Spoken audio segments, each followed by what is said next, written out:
जगदीश चंद्र बोस की जीवन गाथा भाग 2।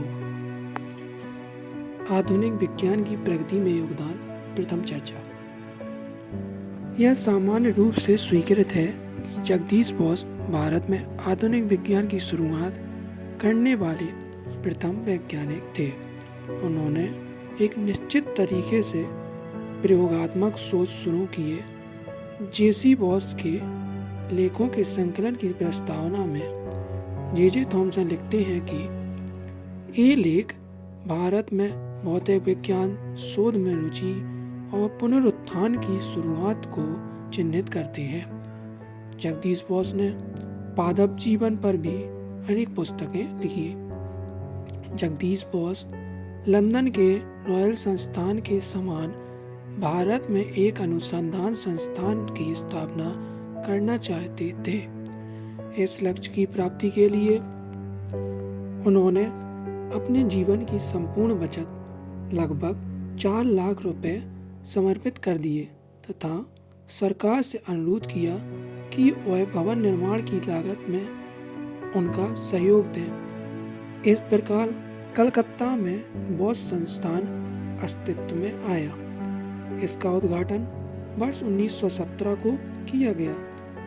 जगदीश बोस ने अपने भाषण में कहा, मैं इस संस्थान को न केवल एक प्रयोगशाला के रूप में अपितु एक मंदिर के रूप में राष्ट्र को समर्पित करता हूँ। बोस संस्थान का कार्य भौतिकी, पादप शरीर, क्रिया विज्ञान तथा अन्य क्षेत्रों में अनुसंधान का संचालन करना था।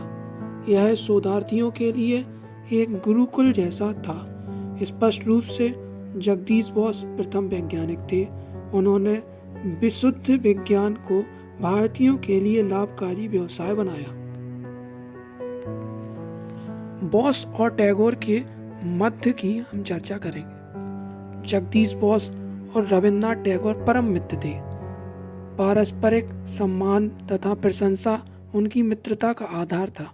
जब जगदीश यूरोप से अपना सफल यात्रा के बाद वापस आए तो टैगोर ने एक कविता प्रस्तुत की।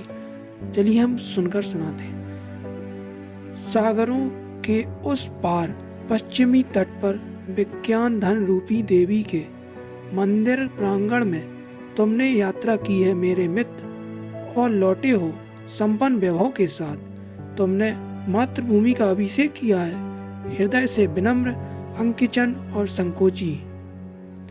जब टैगोर ने वर्ष 1913 में नोबेल पुरस्कार प्राप्त किया तब जगदीश ने टैगोर को लिखा, मुझे तो तीव्र व्यथा हुई कि मुझे अत्यंत महान सम्मान से अलंकृत नहीं किया गया।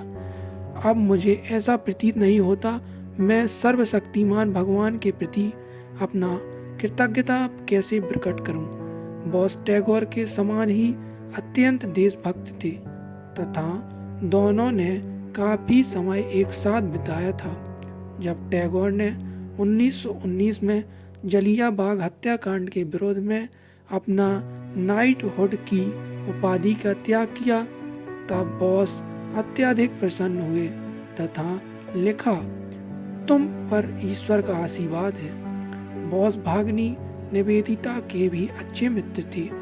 अब बोस के द्वारा ही टैगोर से परिचित हुई। उन्होंने बोस की पांडुलिपियों को सहेजने में मदद की तथा उनके कठिन परिश्रम तथा बुद्धि की प्रशंसा की। गंगा के मूल की तलाश में चर्चा।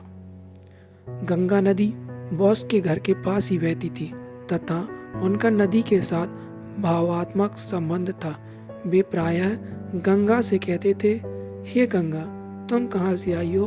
उन्होंने गंगा का उत्तर सुना, महादेव की जटा से। अपनी वृद्धावस्था में एक दिन उन्होंने गंगा को संबोधित करते हुए कहा, तुम मेरे शरीर की गहराई से संबंध हो किंतु मैं तुम्हारे मूल को नहीं जानता। वे गंगा के तट के सहारे यात्रा करने का निर्णय लेते हैं जिससे कि वे गंगा के उत्पत्ति स्थान को जान सकें। वे चलते गए। यह यात्रा अंतहीन प्रतीत हो रही थी। तभी अंत में वे एक ऐसे स्थान पर पहुंचे जहां उनके गाइड ने एक पहाड़ की ओर इशारा करते हुए कहा कि गंगा के मूल को इसके उस पार देखा जा सकता है। जमी हुई नदी के किनारे ट्रैकिंग करते हुए वे पहाड़ पर चढ़ गए। उनके लिए सांस लेना मुश्किल हो रहा था तथा वे काफी थकान महसूस कर रहे थे। अंत में वे नंदा देवी के चरणों में मूर्छित हो गए। मंत्रोच्चार और घंटियों की ध्वनि से जब उनकी मूर्छा वापस लौटती है तो कुछ ही दूरी पर धुंध से आवृत गंगा हिमखंडों के मध्य बहती रही थी। उस समय बॉस ने गंगा के मूल को उसके पूर्ण वैभव में देखा और गंगा से फिर पूछते हैं, तुम कहां से आई हो? सम्मान के बारे में चर्चा।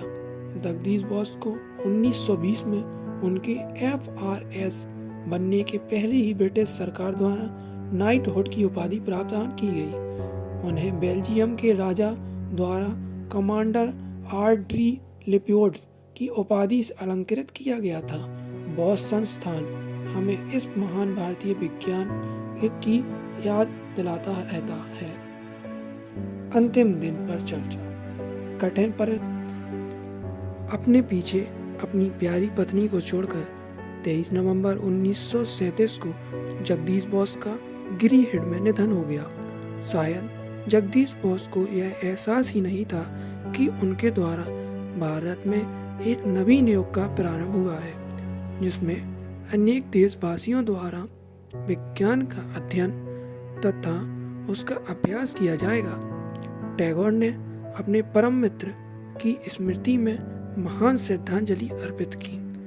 मुख्य स्रोत: रिवेरिंग sir JC boss, DP Sengupta एवं एन चा इंजीनियरिंग तथा B.Ed शेफर्ड, भाभी सा मुद्रालय डेब्यू, CPC प्रकाशन 2009 के स्मरण में।